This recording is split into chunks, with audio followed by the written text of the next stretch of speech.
Texas A&M, remember, left for the SEC. Well, now, as it turns out now, Texas is also headed to the SEC starting this summer.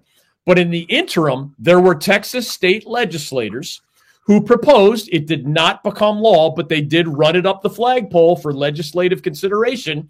Should we mandate Texas A&M, large public university, playing Texas, large public university? And you can throw in the other public universities there, including Texas Tech that you mentioned. Because they're public universities, in our state, of course, Wake Forest and Duke as private universities are not governed by, directly or indirectly, the North Carolina legislature.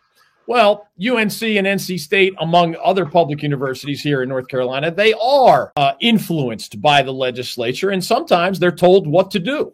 They're certainly told what their budgets are allowed to be, right? So that's a pretty important connection that a legislature in any state would have to its public universities that you do not have the same kind of power and control over private universities. So those public universities in Texas, there was a debate in that legislature. Should we adopt a law requiring the Longhorns and the Aggies to play each other in football? It never became law. The other example was also a good one. Oklahoma and Oklahoma State have been fellow members of the Big 12 for the entire existence of the Big 12. And they were fellow members of other same conferences prior to that. Well, guess what? This summer, the Oklahoma Sooners are headed to the SEC. That means the Bedlam rivalry, Oklahoma against Oklahoma State, is no more unless they choose to play each other as non-conference opponents. Sure enough, again, there's some performance art involved here.